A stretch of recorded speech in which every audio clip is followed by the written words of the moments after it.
Zeta has been such an influence to me in building my home, which I have started to build myself with my beautiful wife and my son, that in this couple of weeks, we read in the Torah about the building of the Mishkan, the building of the home where God dwells. And the intricate details that it talks about how many cups and how many flowers and how big this should be and how big that should be. And it can be kind of tedious and quite boring to some of us who aren't, into architecture. But it's very tedious. And the question arises of why is it go into such intricate detail? And the answer is very clear, is that to build a home, to build family, and to build unity, which was the focal point of the Mishkan and the focal point of the Beis HaMikdash, was to have that unity and cohesion amongst the Jewish people. That to build a home, you need to have structure, and everything needs to be perfect. And Zeta Morris, to me, and I'm sure to many others out there, has given us the guidance and the inspiration and always the focus on how important family is, to make sure that our homes are built in that way. So I would like to thank Zeta Morris on that personal note. Thank you very much for helping me build mine.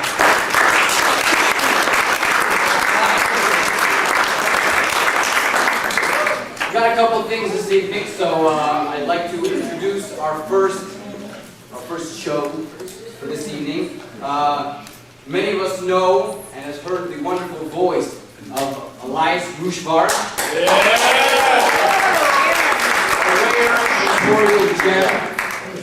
He's now going to sing for us a number. I think he'll go like this.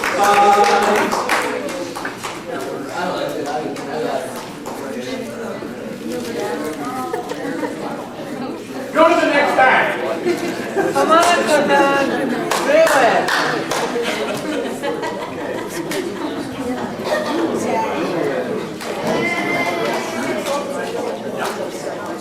I'm not one of those operatic Kazani who forgoes the use of a microphone. Thank God, I love microphones. In honor of our beloved Mike, Morris Tulchinsky, in 190 years young, born to Jake and Bracha in the old country, started his travels while still in infancy, almost got killed for crying noisily, quieted down when he drank a glass of tea. Morris Tulchinsky, that explains his longevity. Grew up in Brooklyn near his dad's shoe store. After his bar mitzvah, had a private tutor. Finished high school with a very high score. Went to City College so he could learn some more. Morris Tulchinsky, still learning at 90. Was taken on vacations to Catskill country. Always was forward to each summer reverie. Entered the Navy as a fighting CV. Glad to defend the land of the free. Morris Tulchinsky proudly served in the Navy. Met Evie Coleman, he was home on leave. They had in common that they were both bereaved. With each other's love, it was easier to grieve. Soon they were married and 3 daughters were conceived. Morris Tulchinsky, father of a dynasty, moved to Missouri far from family. There they began to raise their daughters 3. Got him a job at Social Security. There he remained for half a century. Morris Tulchinsky, loyal federal employee. He's got grandkids and great-grandkids now, living nearby and as far as Curacao. Wanna be a mensch? Well, he has shown us how. Abyssal, the sugar, but we love him anyhow. Morris Tulchinsky, this wonder response secure. P.S. We love Eva too.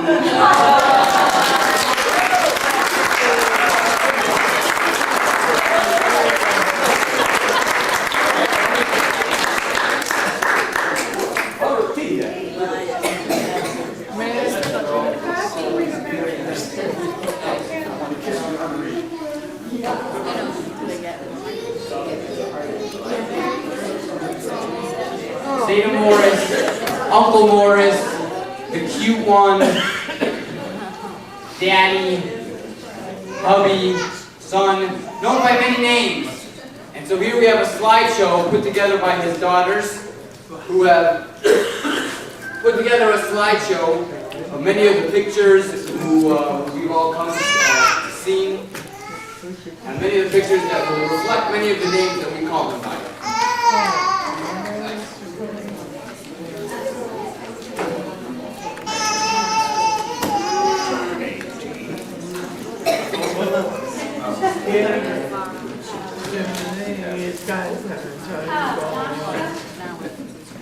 Where's page 25 of my speech?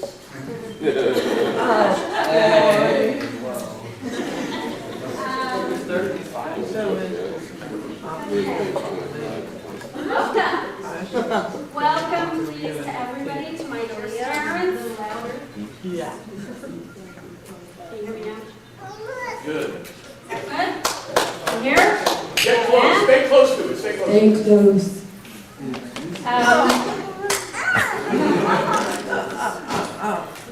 Welcome to my dear parents, my dear in-laws, and all of our honored guests.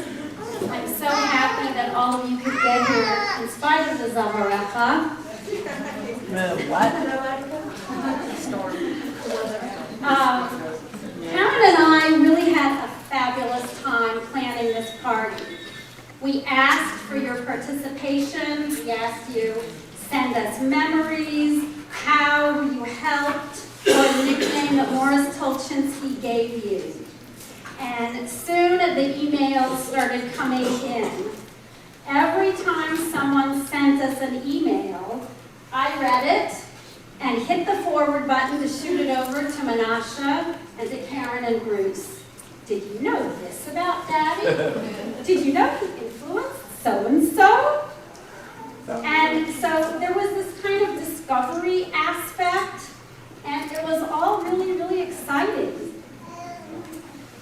As you guys know, as everybody knows, I think, in here, my dad is really the ultimate young at heart guy.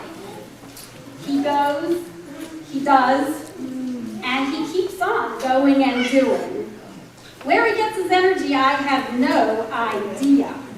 But I think there's a little rumor going around that he gets some of that energy from knishes and chaladettes and schmaltz, and not to mention an occasional beer on Thursday afternoon.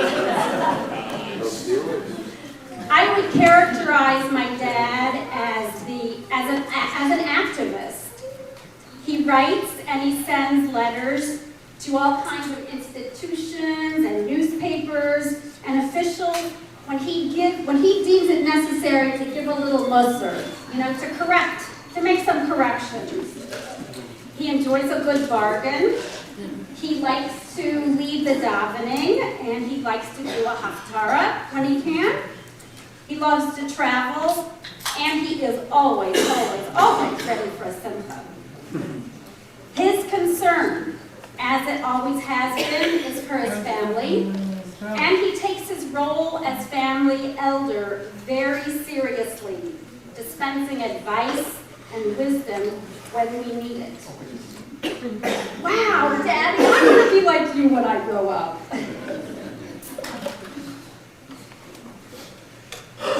Daddy was and still is, as you all know, an equal opportunity teaser. As we were growing up, Linda was teased endlessly about her many boyfriends. I was teased all the time about my temper fits. And Karen was teased, well, she was teased just because she was so easy to tease. But from all of this teasing, we developed a good and an easygoing nature and really an ability to laugh at ourselves.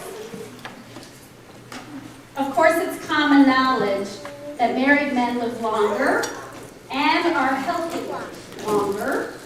So this celebration is not only for my dad, but also for my mom. She's taken care of him, as Hillel said, indulged him, and put up with his teasing for about 16 years. My relationship with my parents is unlike, one second. Oh, is that mine?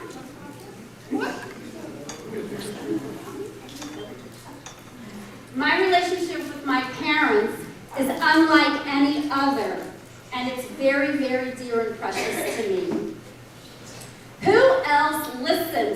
great interest to everything I say? Who else reads my performance reviews from work with as much interest as they did my grade school report cards? Who else makes over my children and grandchildren the way they do and cherishes every single anecdote I tell them? Who else wants to hear about every single detail of my life? From the latest bargain at Kohl's to facing empty nest syndrome. Who else worries about me and wants only the best for me the way they do? Who else hangs on every word I say? Who else thinks I'm young? Certainly not my kids and grandkids. Who else lets me continue to be a kid? How precious is that at the age of 56? So thank you, Mom and Daddy, for everything you've done for me and my family, and everything you will do in the future for me and my family. As we've said so many times in the past, my success is your success. My simcha is your simcha. Mazal tov.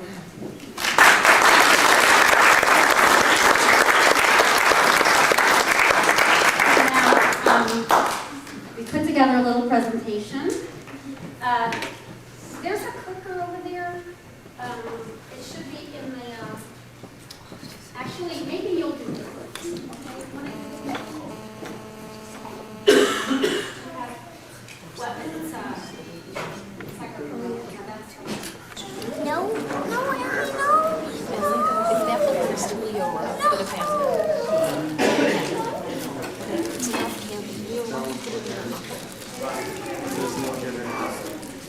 louder. Mama.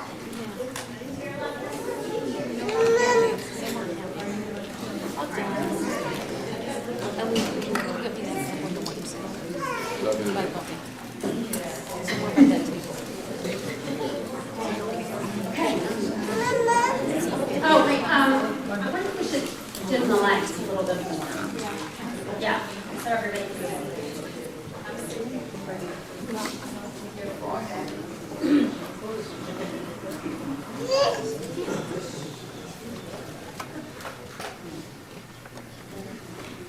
Barry and Karen present.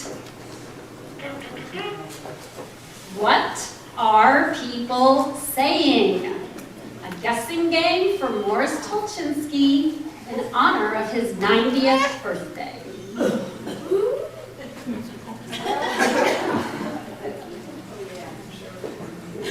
One day, a long, narrow package arrived at our house from Uncle Morris in the Navy. It was very heavy. My mother and I opened it, and wrapped in a wool blanket was a rifle, and I still have that rifle. Who said that? Daddy, do you know who said that?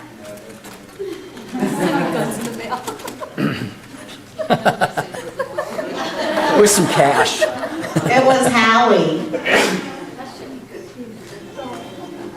Did you really send him a rifle in the mail? He says he still has it. And he's not here to defend himself, so. Okay. All right, Daddy, maybe I should back up for a minute and say, we asked people to send us stuff, and they sent us stuff, and so these are the things that people had to say about you. We want you to guess who you think said it, okay? And anybody in the audience who wants to can shout out and help him, all right? All right, this person had quite a bit to say about you, and it seems that she is really quite still enamored by you. She says, I made sure I told my friends that my cute cousin was coming home in uniform on leave from the Navy. They envied me when they saw my very handsome cousin. And she had something else to say also. She said, I was at the Tulchinsky house one Shabbat afternoon. The movie Gone with the Wind had just come out. Morris pretended that he was Clark Gable, swooping Scarlett up in his arms. Whenever I see Gone with the Wind on TV, I still see Scarlett swooping up his sister. I still see Morris swooping up his sister like Scarlett. Who said that? Any idea? Who said that? I thought it was the... It's a cousin. I'm going to give you a hint, a cousin. One of your cousins. Howie. The one with red hair.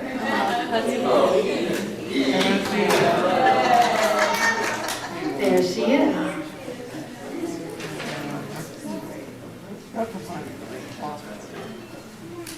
From what this person writes, we know that you still consider yourself a New Yorker. She says, when I started going out on shidduchim, that's dating for all of you who don't speak Yiddish, he told me that if someone wanted to fix me up with a New York boy, he would check him out, like he knew all the Jewish families in New York. Fortunately, she did not end up marrying a New Yorker. She goes on to say, I consider it a blessing to be able to see Uncle Morris and Aunt Eva at Village Shalom often. Any guess of who might have got? Yes, you might say that? My mom? Yeah.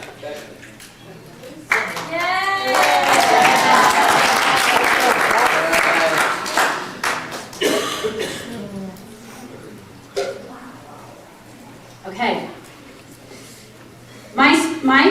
My first meeting with Uncle Morris was at our L'chaim, our engagement party. Morris was at our L'chaim. Some obvious members got up and spoke, but one not so obvious member spoke, and I will never forget what he said. Uncle Morris said directly to me in front of the entire crowd about being a part of this wonderful family and how proud he was to be a part of it. He too married into it. Thank you, Uncle Morris, for being the first to make me feel truly comfortable and welcome and a real part of the family. That's a good guess, but it's not right. Leah is not right, but an excellent guess. This person called you uncle, and we know that this person married into the family because you made this person feel welcome. Menashe, click. I'm trying to guess.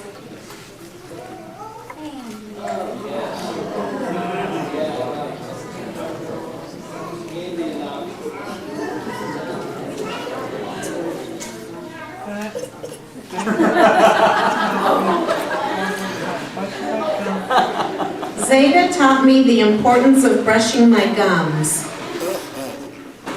He always tells me not to marry a chnyuk, even though I know for a fact that she has no idea, even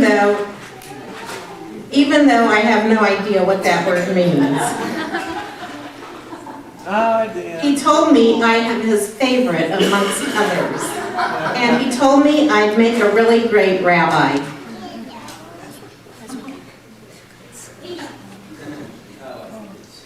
One of your grandchildren. Baby.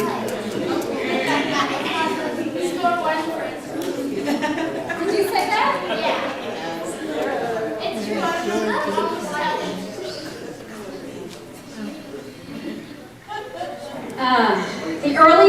The earliest childhood memory I have of Uncle Morris is that everyone in my family called him Moshe Pipik.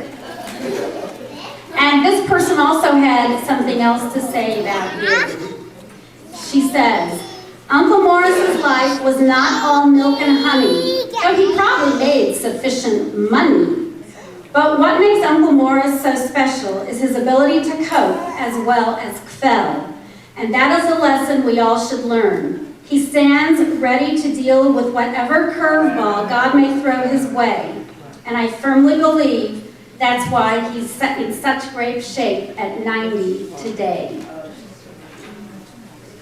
And I'm going to give you another, well, okay, this is one of your nieces and nephews, one of your nieces or nephews. And she's here, and she came in from out of town. And you saw her last night.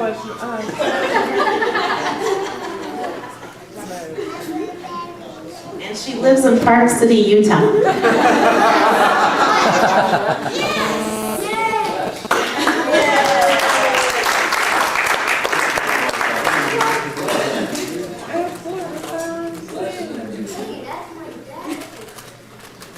Zeta lectures about the importance of family to Rufama and me have left an indelible memory.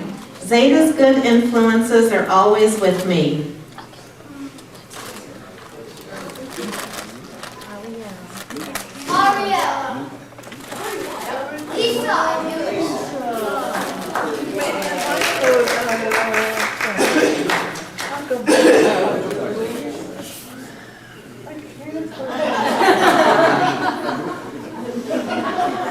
At a Hanukkah party at Ronnie and Ian's, I came into the room to find Uncle Morris dancing around in Andy Belson's shaitel. That's a wig. You don't speak Yiddish. It definitely brought the whole room to tears. And as you can see from these pictures, he's done this more than once. This is kind of a tough one to guess, because it could be a lot of different people. It's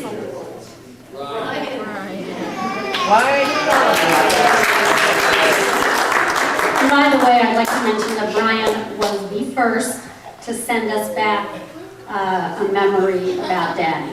So he got a gold star for that.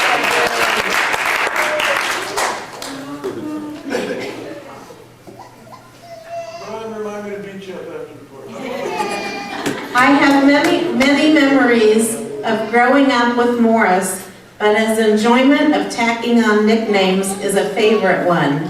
Everyone knows me as Auntie Meatball, Morris's favorite name for me. I know it as a term of endearment, and to this day he calls me that, and I think we both love it.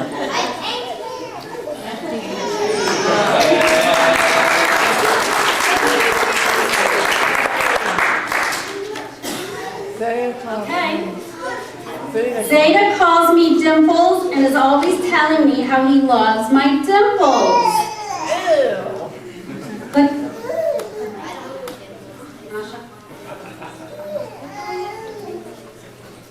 also, he made me feel so warm coming into the family 3 years ago, even before we were married.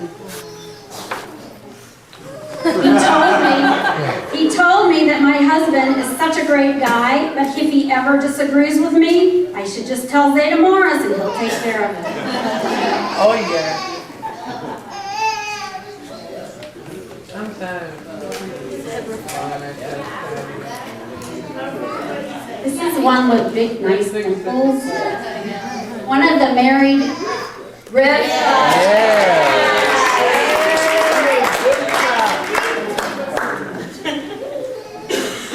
When I was going to school, I gave you that nickname, the cute one. When I was about 4 years old, I gave you the nickname the cute one, and that is what my brothers and sisters and I have called you ever since.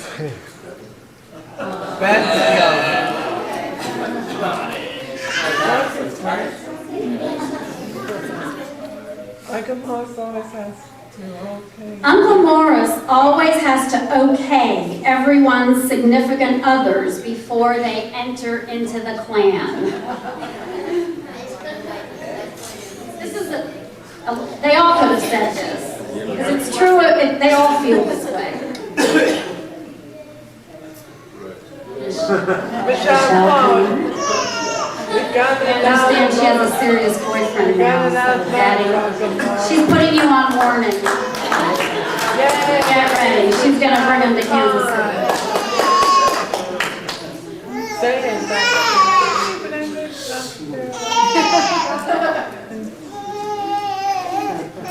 As a new official family member, I have not spent as much time with Bubby, Eva, and Zeta Morris as I would like to. But just from those few brief meetings we've had, they have both managed to charm me. Zeta is like a perfectly blended cocktail of sharp intellect, quick humor, and good looks that goes straight to the head.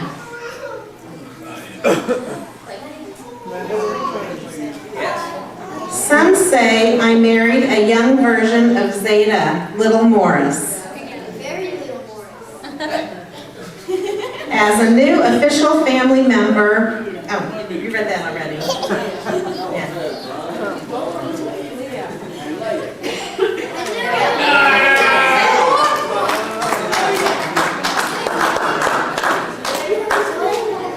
Hey, Wisconsin. We had all potential show at the front. When I was in high school.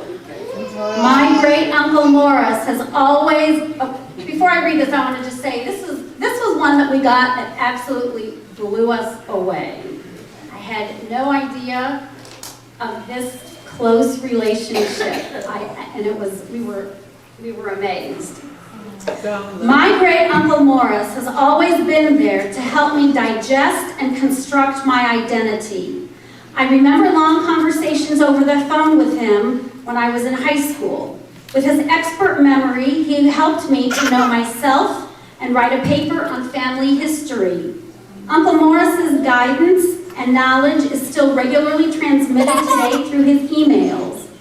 In total, Uncle Morris has been the relative who most helped me truly know myself. For these priceless gifts, I thank you and wish you a happy, happy birthday. I agree. Want to take a stab at this, Daddy? He's calling you Great Uncle Morris. He's not here today, unfortunately. Oh!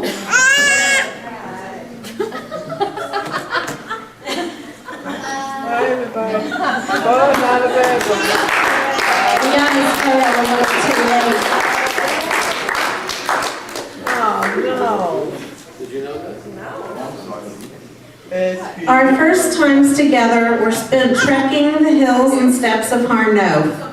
You did all the walking, and I sat in a little pouch feeling snug next to my Zeta. Over the years, you have taught us the power of a positive attitude, the importance of good humor, the value of a strong family bond, and of course, how to properly say the word jacket.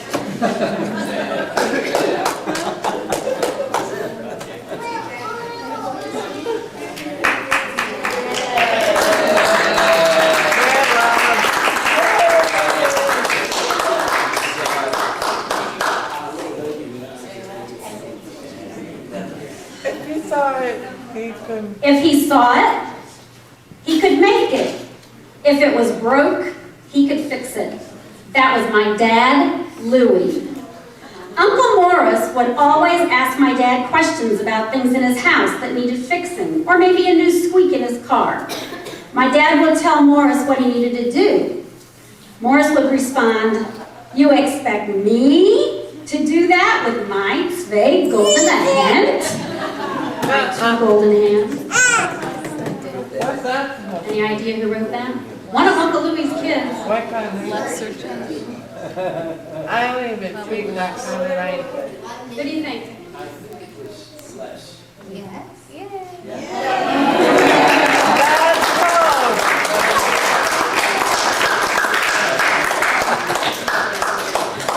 It's the picture Lisa's looking cross-eyed in. We are part of We're part of your Millennium. About us, you say, such nachas.